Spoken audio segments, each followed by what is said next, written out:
Hello everyone, welcome back. And where we left off, we were trying to figure out this emergency break mystery situation that happened, and maybe trying to get Lori and Tino back together, or finding out what happened between them. I think eventually the next time after a while you talk to Lori, she's supposed to say, "Oh, Tino came to talk to me," sort of thing, in case if nobody knows that yet. Spoiler alert, but I know it happens. But anyways, I was gonna go up and talk to everybody more about this mystery and do the square in the dark stove in the kitchen since we unlocked it. We can see what's inside. I also can't remember, did I open this crate already? Did I open this crate? I did this in the last video too. I meant to check the one in Tino's car, but I think I did that one already. I know there's one in the sleeping car too. In here too. But I can't remember if there's one in the other cars. I don't think there is. But I guess let's start to Charlena, and then we'll probably end up calling Best and George too. More questions? She's had nothing to say. I should get going. My publisher thanks you. Okay. Boys, do you have anything for me? Nancy, you missed it. God, this one. Argument of the century. Joe, he's exaggerating. Aw, come on, you heard him. They were ready to tear each other to shreds. Who? Charlena and Lori. All we heard was the tail end of it, and unfortunately, we really couldn't make out what they were saying. So you don't know what they were arguing about? No, But whatever it was, both of them were absolutely out of their minds, livid. and it would probably be a good idea to find out why. Let me look into it. I'll talk to you later, okay? You know where to find us. But I wasn't finished talking to you. Back already? Yes. Tino found one of John Gray's thermometers by the emergency brake handle and is getting ready to throw the book at him. John Gray threw the emergency brake? Why would he do that?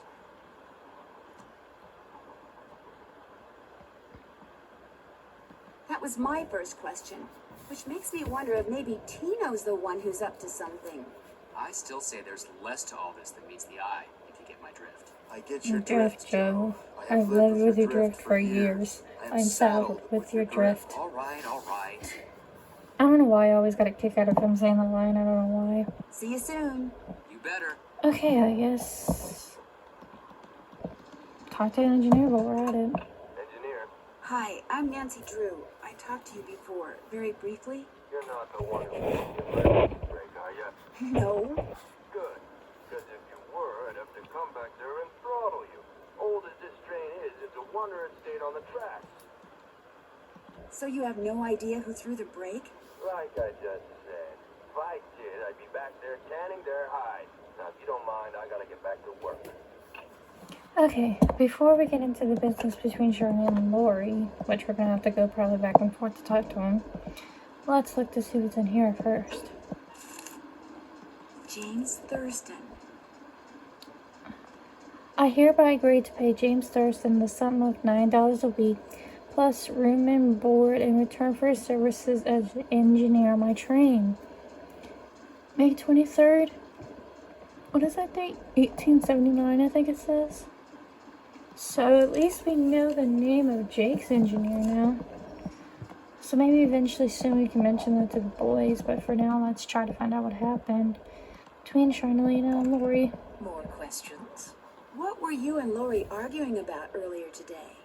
Lori and I, we weren't arguing. We were simply discussing a topic about which both of us are passionate, that's all. Sure.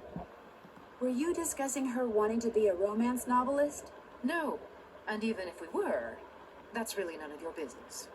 I know that sounds harsh, but really, Nancy, eavesdropping is so tacky.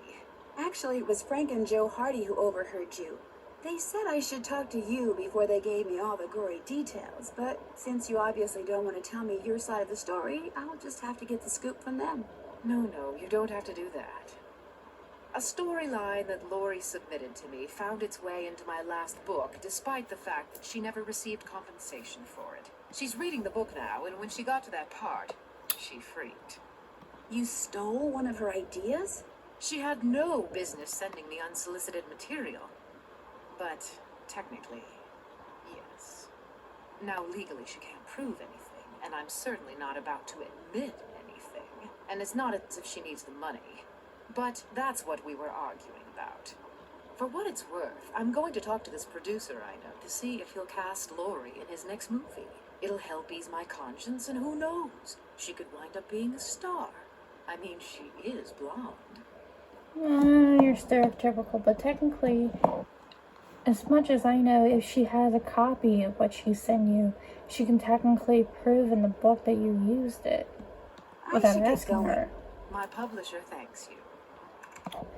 Okay, I'm gonna see too if I can trigger this whole emergency brake mystery situation again.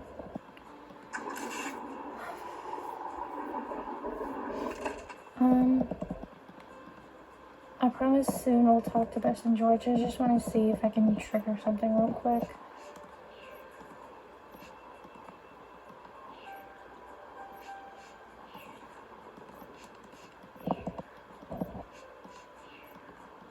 And then I'm gonna go back to where Tino is, and I guess I'll try to talk to him again. Maybe because this stuff is on the floor right here. That looks just like the stuff John Gray has his thermometers packed in. Ah. Now let's try to talk to Tina about it. What's going on? You're the one who pulled the emergency brake. You're the one who pulled that emergency brake, aren't you? Me? What, are you joking? I've actually never really triggered this. I've always missed that little fiasco. So... Care to explain how packing material from the box those thermometers were in wound up on the floor over there? You're just some teenage nobody. I don't have to listen to this. You're Excuse right, me? you don't.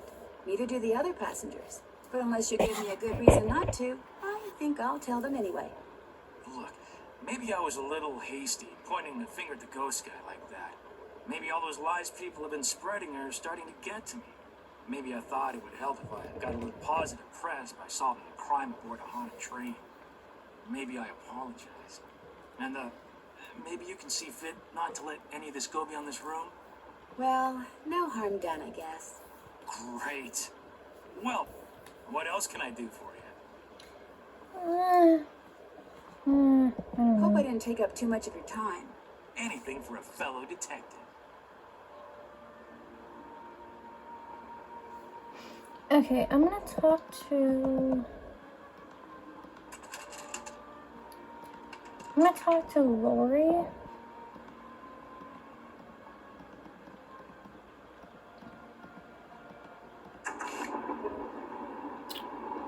I'm gonna talk to Lori, then I'm gonna talk to Bess. I'm gonna call Bess and George and talk to them. And maybe, I guess, see if I can trigger the Copper Gorge, get into Copper Gorge, because eventually we're supposed to get there. Before you say anything, I Here just it want to is. say thank you. For what? Tino came to see me. He said you made him realize what a jerk he'd been for dumping me, and then he asked me out. Isn't that great? He said he doesn't care what anybody else thinks. He thinks we make the perfect couple. Well, I can't argue with him there. So what do you want? That's Guess I it. better get to work. You go, girl. But, Yes? Guess I okay. better get to work. As soon as you figure it out, let me know. Okay, then.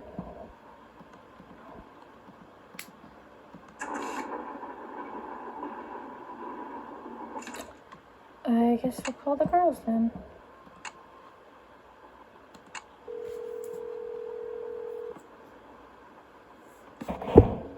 Hello? Hi, Bess. Hey, what's going on? Ooh, a lot to talk about. Okay. John Gray claims to have Camille's voice on tape. Really? Did you hear it? I heard a woman singing, but it was very faint. You heard an actual ghost? Bess, whatever I heard was barely audible. For all I know, it could have been a voice off the radio or something. Did the real Camille like to sing? According to Charlena, she did. Well, there you go. You heard a ghost. Oh, Charlena and Lori had this big, huge argument, and you'll never guess why. Lori called Charlene a hack. No, Charlene called Lori an airhead. no. Beth, she doesn't really want you to guess, okay? Tell us, Nan.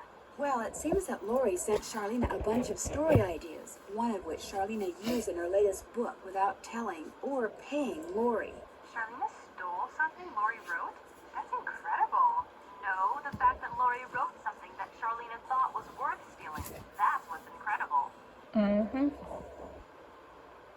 It makes me think that Lori may not be quite as dumb as she looks. Yeah, better keep an eye on her, Nan. Get this, it turns out that Tino Balducci pulled the emergency brake. Balducci did it?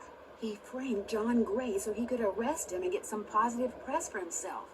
I think it finally dawned on him that he's not the great detective everyone thinks he is, and probably never will be. How pathetic can you get? Cute, pathetic. Just my type. Oh, Bess. If I told you that I needed a hint, what would you say? I'd say it's about time. I'd say fire away.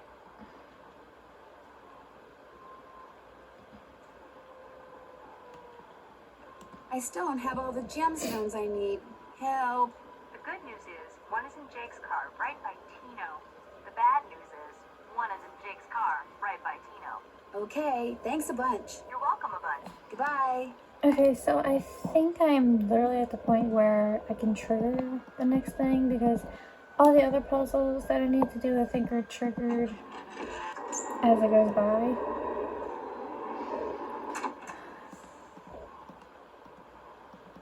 I'm just going to go through and talk to everyone one more time as I continue to go up. What's going on? Hope I didn't take up too much of your time. Not a problem. Just to make sure I don't miss out on any conversations and then we'll talk to the Hardy Boys last.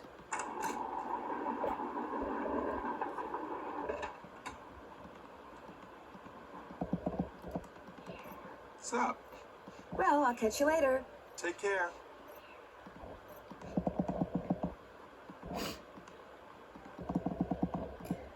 Now I will go ahead and admit, from the point of getting to Copper Gorge and on, I have beat certain things in it, but the puzzles between getting to Copper Gorge and the rest of the game I've had trouble with. I've never beat it, but I know what happens.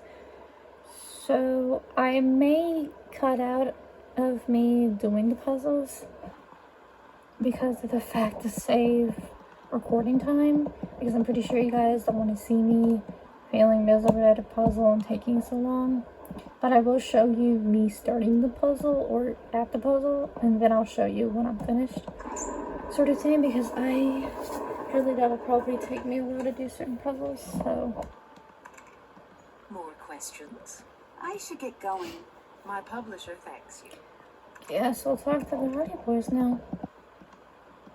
Hey, how's it going? I think I know the name of Jake Hurley's engineer. James Thurston. Great. What else do you know about it? Well, nothing. Good. Good. Yeah, finding out more about him will give us something to do. We'll look into it. Talk to you later. If you need anything, just let us know. Back already? See you in a bit. You know where to find us. But. Ugh. Okay. Maybe I'll go.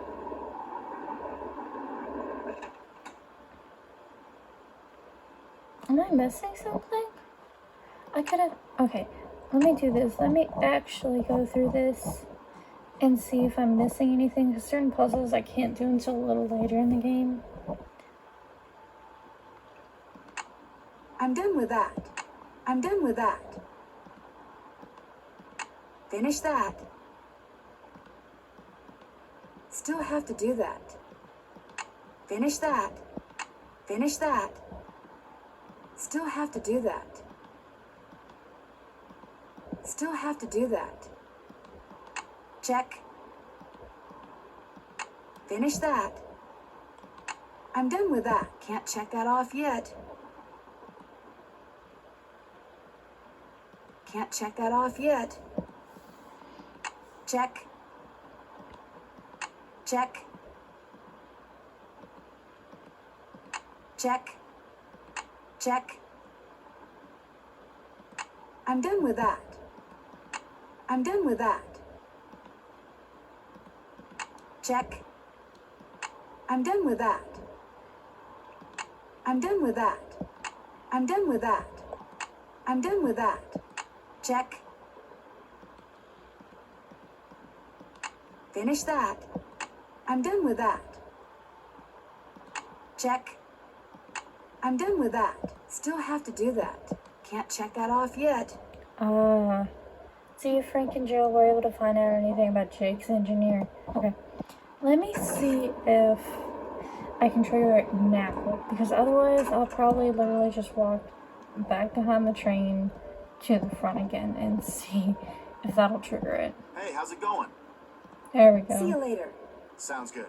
I Back already? Were you able to find anything out about Jake's engineer, that James Thurston guy? Good news There we and go. bad news. Okay, The got good it. news is he had a wife in Copper Gorge, so he may have had children. The bad news is our internet service provider stopped providing before we could use our cell phones to find out anything else. That's okay. We can do more checking when we get to Copper Gorge. Right. Here we go. It's the next part of the game.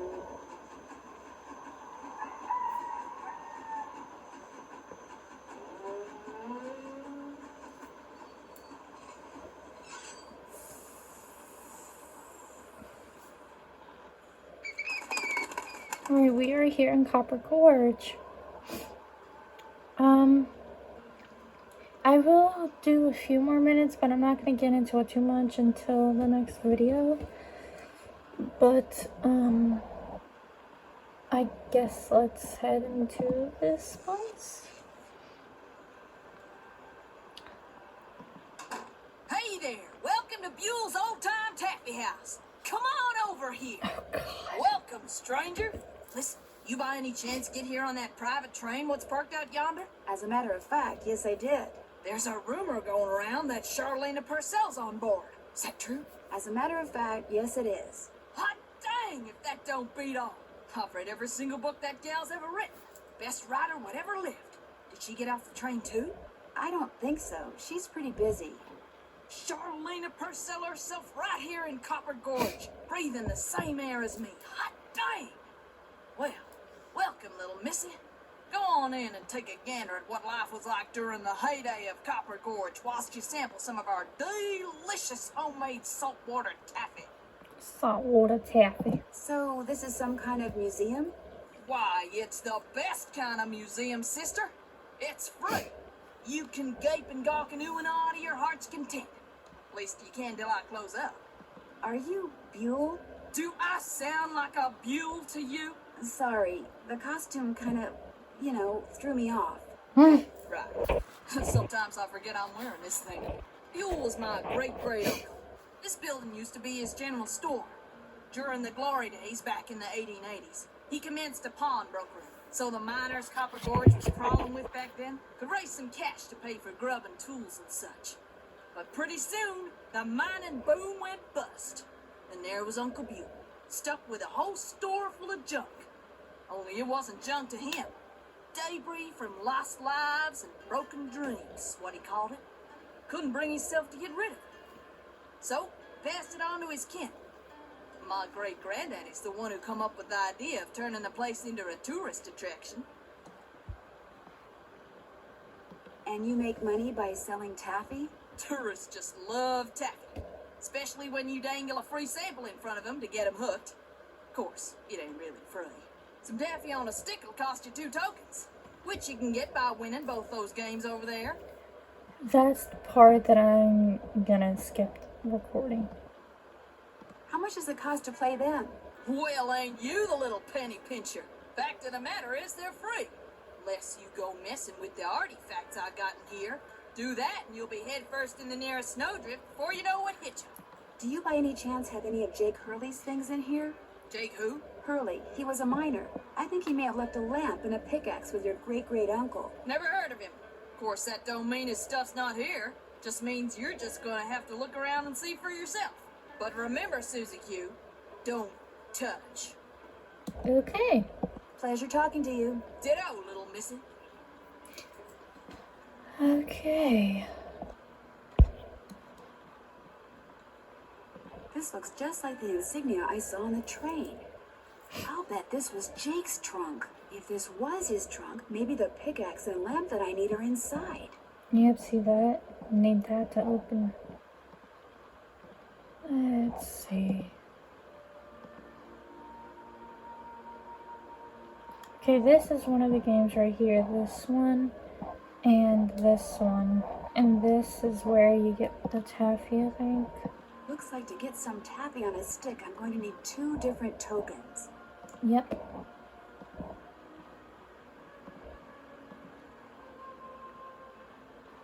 So I'm gonna go ahead and show you the games real quick. This is kind of like a pinball. I think if I remember correctly, you pull this and it's supposed to hear. And I think you play as this guy and you're supposed to get him to the top. And then I think this other one is a horse game and you have to guess the right horse in order to win. I'll do that in the next video though. So until then, stay tuned. See you later. Bye.